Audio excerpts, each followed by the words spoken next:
Imagine a perfect afternoon. You are deeply nestled in a vibrant Southeast Asian jungle, enjoying a glass of fresh date palm sap. It is sweet, refreshing, entirely natural. You feel fantastic surrounded by the hum of life, until abruptly you don't. A few days later, a fever spikes. Then you can't breathe, your brain begins to swell violently against your skull. You fall into a deep coma, and there is a very high chance you will never wake up. This isn't a sci-fi movie. This is the Nipah virus. It is one of the deadliest pathogens on Earth, with a kill rate that can reach 75%. For comparison, the 1918 flu killed about 2.5% of its victims. If COVID-19 was a fast speedboat, Nipah is an aircraft carrier made of death. But why is it so effective? And the most terrifying question of all, what happens if it learns how to spread faster? So, what is this tiny monster? To understand it, we must look closely. It is not a simple blob. It is a complex machine. Why is it so good at killing us? To understand Nipah, we have to meet its family. It belongs to the paramyxovirinae family. While its cousins, measles and mumps, are annoying, Nipah is the goth cousin that doesn't play by the rules. But Nipah doesn't actually want to kill you. In fact, it has lived happily for millions of years inside its natural host, the Pteropus fruit bat, also known as the flying fox. Bats are biological marvels. Flying requires immense energy, generating massive heat.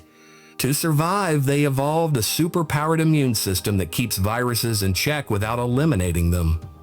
Until we showed up. As human civilization expanded, we cut down the ancient forests. We destroyed the bats' homes. Hungry, confused, and homeless, the bats were forced to move closer to us to find food. In 1999, in Malaysia, this led to disaster. Bats roosted in fruit trees hanging directly over industrial pig farms. They dropped half-eaten fruit, covered in saliva and urine, straight into the pig pens below. The pigs ate the fruit. The pigs became an amplifier. Inside their bodies, the virus exploded in numbers, and when the farmers tended to their livestock, the virus found its new path. The jump was silent but deadly, from bat to pig to human.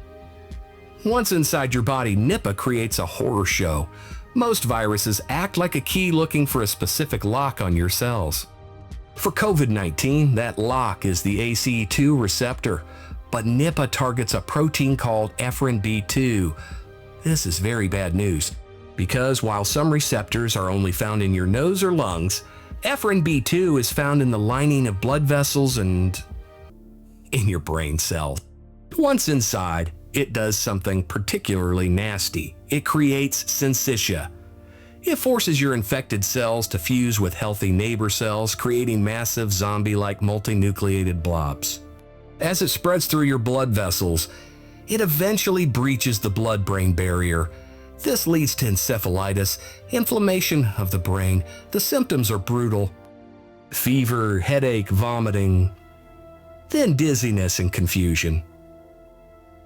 Within 24 to 48 hours, you can slip into a coma. Even if you survive, around 20% of patients suffer lasting personality changes or seizures. The virus can even go dormant and reactivate years later to kill you. It is a relentless hunter. It hides in the shadows of your own biology, waiting for a moment of weakness. So, if Nipah is so deadly, why aren't we all dead? Why isn't it a global pandemic like COVID-19? Why haven't the red lights covered the map yet? Currently, Nipah is not very good at jumping from human to human. It usually requires direct contact with bodily fluids.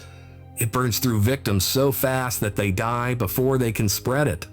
But viruses mutate. Every time the virus replicates, there is a tiny chance it makes a mistake, a genetic typo, a roll of the biological dice. This is the nightmare scenario that keeps virologists awake at night. A version of Nipah that evolves to spread through the air like the flu, but keeps its 75% fatality rate. If that happened, modern civilization would likely collapse within months. We are playing a game of Russian roulette with biology, and by destroying nature, we are adding more bullets to the chamber. Okay, that's terrifying. Let's take a breath. Are we doomed? Is it time to panic? Let's stop the doom scrolling for a second and look at the reality. No, panic is useless. Panic paralyzes us when we need to act. Instead of fear, we need the most powerful weapon in the human arsenal, awareness. We know Nipah exists. We are watching it. Organizations like CEPI and the WHO have listed Nipah as a priority pathogen. We are already building the defenses. We are largely prepared. We are already working on vaccines. We have monoclonal antibody treatments in development. The science is moving faster than the virus. More importantly, we know how to stop the spillover. It's not about killing bats. Killing bats actually makes things worse by stressing the survivors and causing them to migrate. Bats are essential pollinators. Oh, without them, many of our favorite fruits, like durians and mangoes, wouldn't exist. We need them more than we fear them. The solution is often laughably simple.